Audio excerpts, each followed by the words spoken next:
o'clock, we will call the St. Cloud Metropolitan Transit Commission Board to order. Roll call. We are missing Ken, and I believe Dave Kleiss is going to join online. Correct. Not sure I see him yet. Any additions or corrections, changes? We just have one change. Item 13, well, new item, number 13 under general business will be data requests. That Okay. will be given by Dave Green. Okay. Informational. All right. I've got that added. Looking for an approval of the amended agenda. Motion to approve. Is there a motion and a second? All those in favor signify by saying aye. Aye. Opposed? That carries. Consent agenda, we have 4 items on there. We'll look for a motion. So moved. Second? Motion and a second. Any discussion? Seeing none, all those in favor signify by saying aye. Aye. Opposed? That carries. Open forum? Anyone? Seeing none? Number 9. Turned over to Missy. Okay. Good afternoon, Commissioners. Today I'm here to recognize Chris Osmick. Chris reached his 25th anniversary yesterday. Chris is a dial-a-ride operator, and he also has served as an operator trainer. For many years, he has helped new hires develop their skills and competence needed to succeed, and his commitment to excellence and passion for mentoring others has made him a valued and respected member of the Metro Bus family. Awesome. Congratulations. Thank you. Congrats. You know the drill. Picture? Photo op. And just for the record, Dave Weiss. Dave's on? Yeah, Dave's on. Yeah.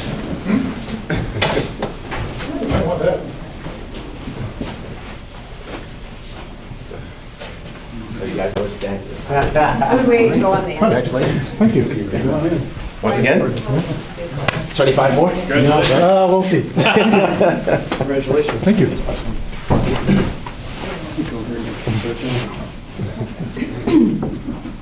I'm also Oh, union. there you go. Yeah, I'm also union, sir, so if you guys just want to agree to a contract next year. Just turn that. Which I speaks. Sorry. If everybody just like moved half a person that way, we kind of lost half a person. Half of what person? Yeah, which person? Well, yeah, right, not me. All right, smiles, please. Thank you. Congrats again. Go back to work. Thank you. Actually, it's time to go home. You're well past your staying. Oh, yeah.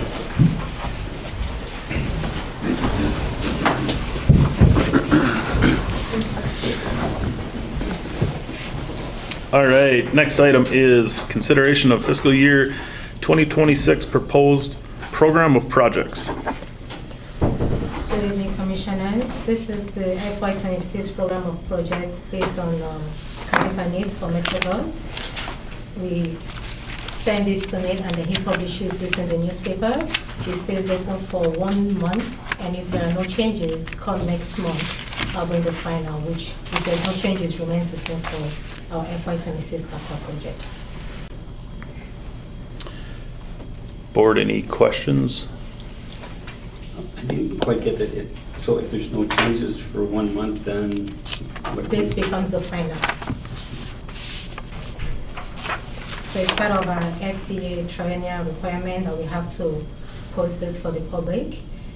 For example, some of the office equipment, if somebody decides they're interested or they might want to bid, this information is open and will be posted on our websites, and they can make comments or ask questions. And below the fine print is, if they have any questions, they can send an email or call or send a letter to Metrobus, and we will respond to that. Okay. All right, thank you. Any other questions, comments? Otherwise, look for a motion. Motion to approve. Motion to approve and a second. All those in favor signify by saying aye. Aye. Opposed? And we'll recognize Dave Kleiss joined as well. On to item number 11, consideration of HR policy, chapter 9.3, paid family and medical leave. Good afternoon, Commissioners. I'm sure you're aware Minnesota has a new law going into effect January 1st of 26, paid family and medical leave. This policy just outlines our obligations under that law.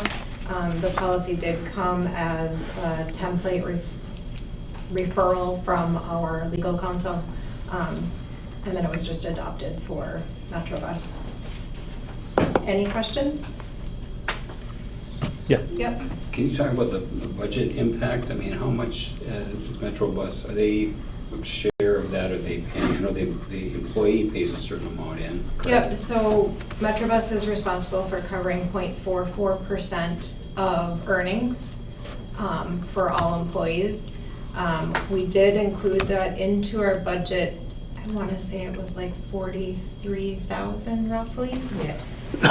So this is gonna mimic the way taxes are billed, so each employee from the employee side is responsible for at least 50% of that, and then the other 50% will come out of Metrobus, which we program the same way we program taxes for benefits for employees. So, yeah, so it's set up like a tax, basically. Employees don't have a choice.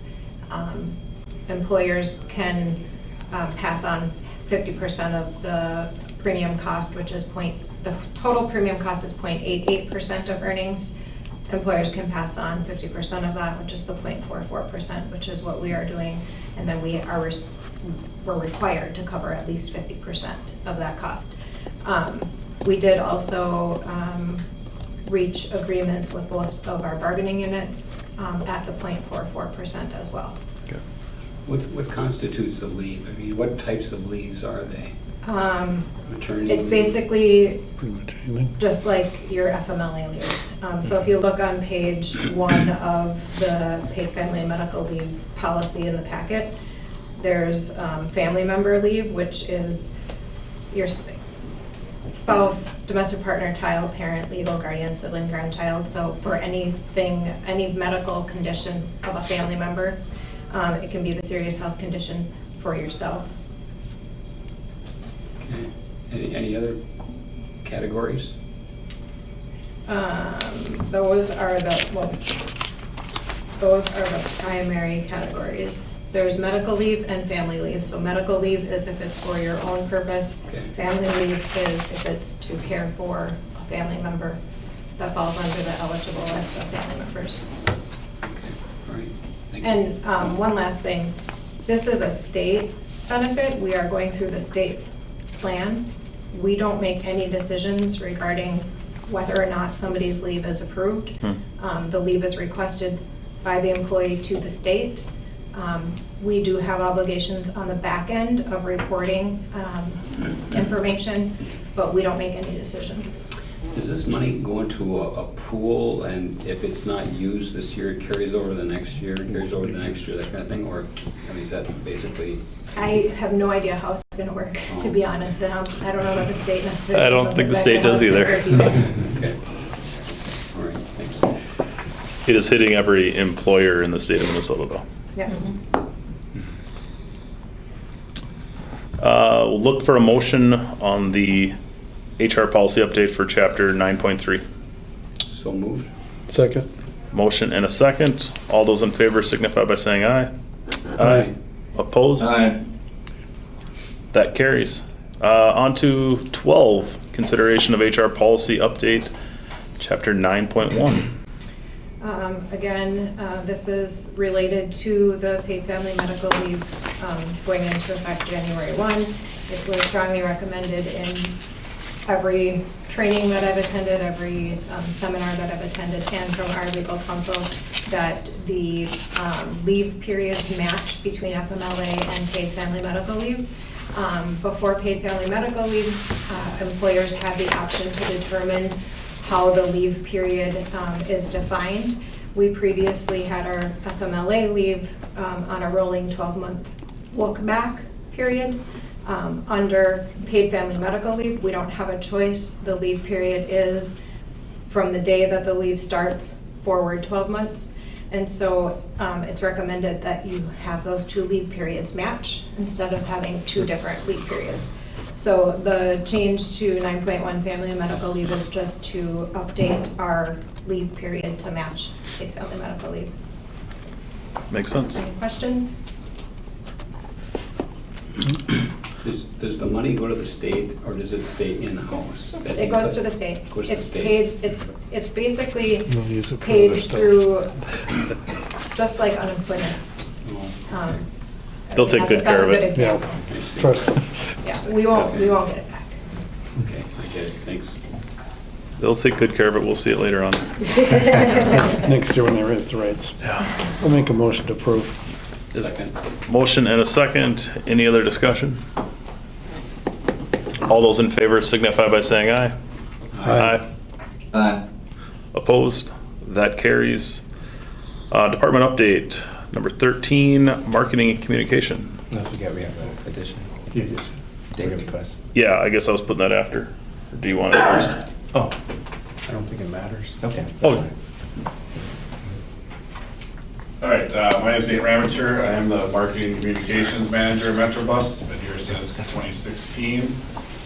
We have a two-person department, myself and Lisa Sabian, our marketing specialist, who's online for Sunny in the admin department. So give you a quick update of what we've got going on last year and kind of coming up. To start with, we'll be sending out public release today yet about our Jolly Trolley food drive. Takes place every December. This is year 14, 15, I can't remember what it is, right around there, well over 12 years. This year we're doing it December 15th through 18th. It's a Monday through Thursday. We do it in the evening from 4:30 to 6:30 at area grocery stores. Just hand out flyers, ask people for either cash or non-perishable donations. And then on this year, December 19th, the Friday following all that, we will deliver to area food shelves. Last year we collected and then distributed $1,851 and 9,766 pounds of food. That's for a total over the course of the food drive of over $36,000 and almost 39 tons of food over the last 14 years. Yeah. So right now the food drive benefits Catholic Charities, Salvation Army, and Promised Neighborhood of St. Cloud. Those organizations also send out volunteers to help us with at each location. And then primarily this is a partnership with Town Square Media, so that's like WJON, those stations. So we do a lot with them on it. But then also the locations that we'll be at, Lunds and Byerly's, Coburn's on Cooper, Cashwise and Way Park, a new location this year, and then Coburn's in Sauk Rapids. We also have some significant donators every year, include North Central Bus, Gate City Bank, Spartan Nash, Lunds and Byerly's always gives us a lot of food, and then Wrangler Printing Company that gives us the flyers for distributing.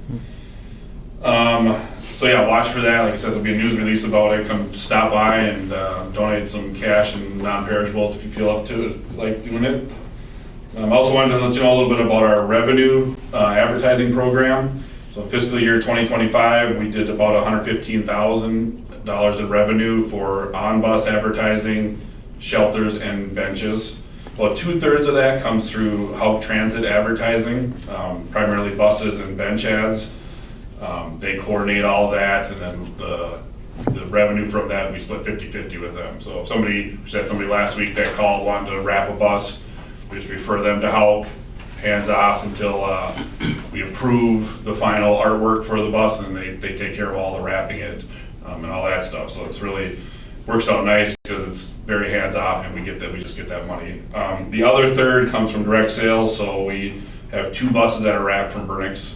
They also do all 15 shelters and 3 benches, and then St. Cloud State does 1 bus wrap, and we sell those directly so that we get the full amount. Both of those they were in place before I started, so they've had wraps on our buses for at least 10 years. Another partnership that we've had the last 2 years and will again next year is a partnership with the Rocks. So it's kind of 2 aspects to that. They provide through the Community Foundation, opportunity for our dial ride passengers to sign up to go to a game, get kind of VIP service at the game. The Rocks pay for them to ride our dial ride buses to and from the games and bring a friend or 2, and then they set them up in some nice seats, give them free food, all that stuff. So the the Rocks kind of came to that with us a couple of years ago. It's been a great partnership so far. It hasn't been a strain on our staff, and then our customers get this nice opportunity to have a good time at the game and all that. So, and the other element of it is we also advertise with them. We've been doing that primarily for employment. Next year, it'll be focused on raising awareness about Metrobus Forward and the route changes that are coming. So, good continued partnership. We've also been doing a lot, continue to work on improving overall user experience as well as ADA compliance and accessibility on ridemetrobus.com. It's been a focus recently. Lisa has been kind of out ahead of it, and then we've also got some input from the state recently about what we can do to, what we have is good, but we can make it a little bit better. So we're working on that. Also on the website, our current trip planner tool has kind of aged out of usefulness. We've had to put patches to make it work. It doesn't really function. So we're looking at ways to create a new trip planner. We have something that's kind of in the works that would, if it goes through, would be a much nicer tool for our customers to use to, like right now, our current trip planner shows everything, all the routes in red. It doesn't give a lot of information, but the new tool we're looking at will have color-coded routes that follow our system map and just a lot better user experience to have real-time bus information, so show the bus on the route where it's at. So we know customers have always wanted that, so we're working on that. Will that be app-based at all? Or just web-based? That would be web-based. We currently have a trip planner on the Smart Ride app that is out there right now. But as you shift, will that current app go away? Yep. And it'll just be web-based? Okay. Right, yeah, there'll be two separate. Two separate, okay. Yep, so our website is very user-friendly for on mobile devices, and that actually is the vast majority of our traffic. Sure. But it is a separate thing than the app that we currently have, which has a trip planner. So. Okay. We also started the process of looking into the possibility of putting screens on our buses that would replace, we currently have 11x17 signs on our buses for customer communication, messages, Jolly Trolley, closures for the holidays, stuff like that. So we're just starting the process of looking into converting to screens. As you can imagine, a spendy and like a lot of moving parts with that, quite literally. We're looking at what that would look like. It also present the opportunity to capture some revenue from advertising on those screens, where we could have rotating messages, our message and then somebody else's. And again, Help Transit Advertising that we work with, they're already in that space. So we've kind of done some of our background due diligence on that. Now actually looking at potentially securing a vendor and maybe testing one to start with. So. Lastly, as I mentioned earlier, we've got a lot going on with Metrobus Forward and the route changes to come, including the new Western Transit or Wake Park Transit Station. For marketing, we are starting to plan to create awareness campaigns, radio, billboards, social media, all those touch points to make our customers aware of the changes that are coming, but also to inform the public that maybe hasn't ridden Metrobus in a long time or hasn't considered it, that we have these new route structures that will serve them better potentially. And like I mentioned, one of the avenues we'll use for that is the advertising at the Rocks games. We also have new look schedules to come along with that. We'll start to use colors on it. Right now our schedules are all black and white. We're gonna update that look, freshen it up, put color on there, where again, the color of the route on the schedule will match what's online, will match what's on our system maps, will match what's on Google Maps, all that continuity all the way through. We'll also be updating, of course, system maps and shelter signs, all that type of stuff. And then the last thing I'll share with you is when we do that, we'll be changing a bus to bus stop. Some bus stops will be going away. There'll be some new bus stops. And every bus stop, or almost everyone, will have different service, different routes serving it. So we decided we would freshen up the look of our bus stops. And you're the first members of the public to see the new bus stops that we actually have these in-house. We're working on. They have a icon on the back so people can recognize it as a bus stop. We're doing a lot of that in-house, putting numbers on it. Eventually these fields will be filled with the actual routes that serve each stop.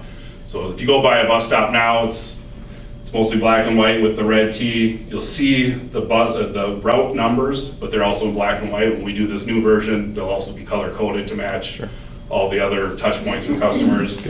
And we just kind of did freshen up the look, put blue on it, made it a little more attractive and cleaned it up a little bit. So watch for those in the next year or so to be out on the streets. Awesome. That's what I got. Any questions?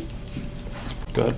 Are you replacing all of the signs, all of the stop signs? All the bus stop signs, That's a yep. lot of signs, wow. Right, so 700 and some currently, there'll be less than that with these changes, but when we started having the discussions, we would have to physically go out and touch all these signs. We've already done a lot to the signs, some of them are beat up. Yeah. We changed the phone numbers on them, so they've got patches on them and stuff, so we thought this was the right time to get them all done right, and we just ordered a bunch of blanks, so we're stocked up for years to come for replacement signs, and just have it all, do it all in one fell swoop.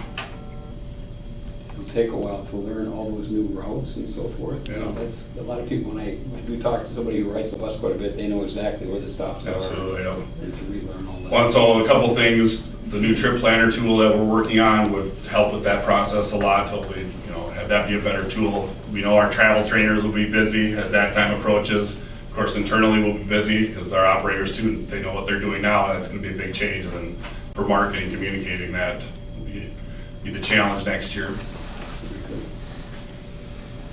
Thanks. Thank you. The other 13 would be data requests. Good afternoon, Commissioners. So at the last commission meeting, you had asked for some data and requested some information about routes and some comparisons. So what I put together for you today is just a packet of information, and so we took it all the way back to fiscal year 17. So it's the first sheet is a comparison fiscal year 17, 18, and then it kind of goes forward 18, 19, 19, 20, and so on. So again, that should satisfy what you were looking for. I think you were looking for some route numbers. Keep in mind, this is just strictly the fixed route with the North Star link in there, which is pretty small numbers when you look at the total amounts. But and then the other thing I just wanted to mention was that you get these in the packets every month, but they're obviously a month-to-month comparison, and then at the end of the year, you get the full, at the end of the fiscal year, you get the full year look as well. And so, yeah, if at any point in time you have any questions on this information, just reach out, and I'd be happy to walk you through it or answer any questions that you have. So. Fiscal year 20 is when we stopped the trolley, according to this. Board members, any other questions related to the data, or? We'll have to similarly take a look at it. Yeah, Take some time. take a look, and next board meeting, come with questions if you have any. Yeah, and certainly if you want to, I can sit down with you before our outside of the board meeting, walk you through it if you have any questions. I can come your way or whatever works best. But I have a quick question, just real quick summarizing. If I look back to the very first page, in 2017, our total passengers were 1.8 million. And now we're at 657. in about 800,000. Oh, 800,000? So yeah, like I said, that takes Dial-A-Ride. Dial-A-Ride out of the equation, and then I think I mentioned at the last board meeting, there was a time when like 75% of our ridership was SCSU students, and so that's accounted for a pretty significant drop. When you've got 30% on campus at any point in time, and then that 30% of the 100% decrease, that's pretty significant. Do you know what the enrollment is over there right now? They're about 13,000. Yeah, back in the day, I think they were at 18. when I It's first still at started. 13,000 on campus? No, I mean, that's no, all for all, Well, that's- yeah. okay. 30% Significant online. Of that I heard it was total like- enrollment amount on campus Okay. is a number that I've recently heard, so. So for fiscal year, to his question, fiscal year 24, you took out Dial-A-Ride, or adding it in, it'd move it up to about 800. We were at about 800,000 last year, give or take. Is that same equation? I can't imagine that holds true for fiscal year 17? Or how would we think about that? Well, Dial-A-Ride's not included in any of this. Correct. But So, I guess the question was, hey, we see 1.6 or 1.8 versus 650. And then the response was, yeah, it's actually 800 because of Dial-A-Ride. right, so you'd have to add the Dial-A-Ride back into that as well. Should we think about it as the same equation, about 200 more, 150,000 more in 17, or? I would venture to guess it's a little bit higher than that. Okay. Our Dial-A-Ride is rapidly bounced back compared to everything else, and so Okay. yeah, I mean, we've had a pretty significant change, and that's why we're making all these route changes and Yeah. doing all this kind of reinventing to see. It's it was an interesting comment when the FTA administrator was here, because we were having conversation with him about, and I think the comment that he made was, I don't want to hear anybody say pre-COVID anymore, because that's not, Yep. It's not a this thing. is a new norm, right? And so it's easy For us to when you're say comparing COVID. those old numbers Mhm. and saying, wow, we were at 1.8 or 2 million rides, what happened here? And when are we gonna get back there? Well, we might not ever get back there. I mean, this might be the people working from home and Right. different commuters going away and students working in a different environment. We're kind of set to figure out what our new norm looks like. Right. And that's, I guess, from our standpoint, that seems to be constantly adapting to where the need is and making those adjustments rather than sitting dormant for 8 years and just doing Right. status quo, right? Is there a chance we can get this same readout for dial-a-ride as well? Yeah, And maybe that could come as email, so we don't wait till next. yeah, I can get you those numbers for Okay. sure. Yeah, I think what I'll do is I'll just put together for each fiscal year what that Oh, total be is, great. and then you can add it to that amount, so. Yep. Just a quick Go ahead. question. With the transit center, new transit center being built next year, correct? Is there any thought of adding more routes or different locations that weren't accessible to the bus and so forth? I mean, is that going to be expanded? I know you've got some routes laid out now and you're putting the signage, but is that, going to expand in terms of the number of routes, or will it be the same number of routes? There's different stages. So we looked at it a couple of ways. So stage one starts with where we're at with this reduced service number. And so with the idea that, and I can't remember if there are 3 stages or 4 stages, but with the end stage being cost neutral of where we were at before. And so the hard part is that right now MnDOT is not taking any additional service requests.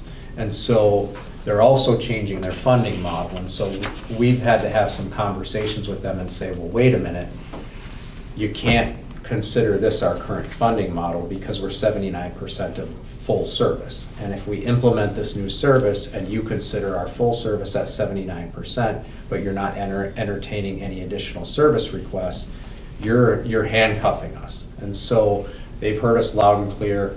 They've assured us that they're gonna look at what that full service model is and kind of make some adjustments for us to move into this new funding model, taking that into consideration so that we can, whether it's year 2, whether it's year 5, whatever that looks like, we can implement all of those phases, because that will then be the full build out. But we didn't look at expanding the service area, 1, because of that, they're not offering up any new service, but 2, we felt that we could be better served by, instead of having all of our routes be 1 hour and people having to wait, let's add back in the frequency where the frequency is lacking and meet the need.